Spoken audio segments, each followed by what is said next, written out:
Την έκθεση αγιογραφίας του Ηλία Λόλου φιλοξενεί έως τις 10 Μαΐου η Δημοτική Πινακοθήκη Άρτας Γιάννης Μόραλης. Τίτλος της «Η τέχνη που ευλόγησαν οι άγγελοι» και εκτίθενται έργα παραδοσιακής βυζαντινής ζωγραφικής, αναγεννησιακής και μεικτής τεχνοτροπίας. Τα έργα είναι βασισμένα στη βυζαντινή φιλοσοφική ερμηνεία, είναι σε πιο ελεύθερη απόδοση από τα θέματα που συνηθίζονται στους ναούς, χωρίς όμως να ξεφεύγουν από την ορθόδοξη παράδοση. Είναι μια έκθεση, καταρχήν σας καλώ όλους να έρθετε μέχρι 10 Μαΐου θα διαρκεί η έκθεση. Θα έρθετε, θα δείτε μια έκθεση αγιογραφίας διαφορετική από τα συνηθισμένα. Θα δείτε διαφορετικά από ό,τι έχετε συνηθίσει, από ό,τι βλέπετε σε μια εκκλησία. Θα δείτε τεχνοτροπίες διαφορετικές, βυζαντινής αγιογραφίας, αναγεννησιακής και μεικτής τεχνοτροπίας. Τα περισσότερα είναι μεικτής.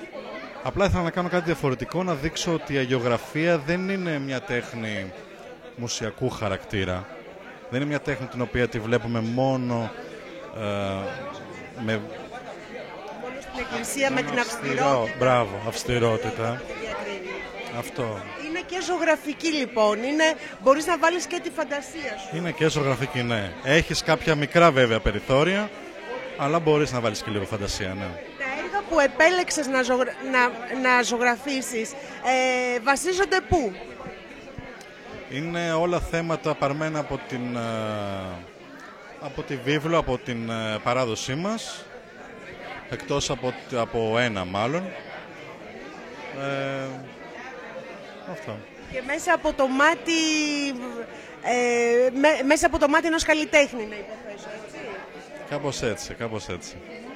Σκοπός του δημιουργού Ηλία Λόλου είναι να αναδείξει στο κοινό την υψηλή τεχνική και πνευματική υπόσταση της βυζαντινής ζωγραφικής τέχνης και τη σύγκρισή της με την ευρωπαϊκή θρησκευτική ζωγραφική. Το θέμα της ευρωπαϊκής ζωγραφικής είναι εμπνευσμένα από μεγάλους Ιταλούς ζωγράφους και τον Ελ Γκρέκο. Όλα τα έργα και αυτά της ευρωπαϊκής τεχνοτροπίας δημιουργήθηκαν με τα παραδοσιακά χρώματα της βυζαντινής αγιογραφίας.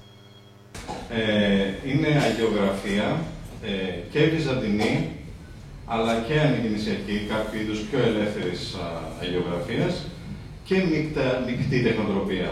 Είναι όλοι οι πίνακες δημιουργημένοι με χρώματα της αγιογραφίας.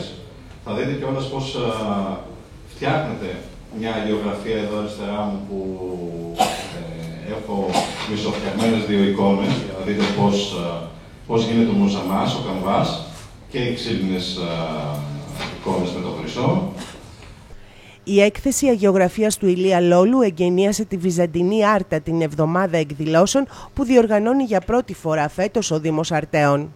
Γνωστό, ο Δήμος Αρτέων για πρώτη φορά φέτος διοργανώνει τη Βυζαντινή Άρτα μέσα στα πλαίσια της Μεγάλης Εβδομάδας. Είναι μια σειρά εκδηλώσεων που προσπαθούμε να προβάλλουμε τα αρχαιολογικά και τα βυζαντινά μας μνημεία μέσα και από το πνεύμα κατάνοιξης που μας προσφέρει η Βυζαντινή Εβδομάδα και η Μεγάλη Εβδομάδα.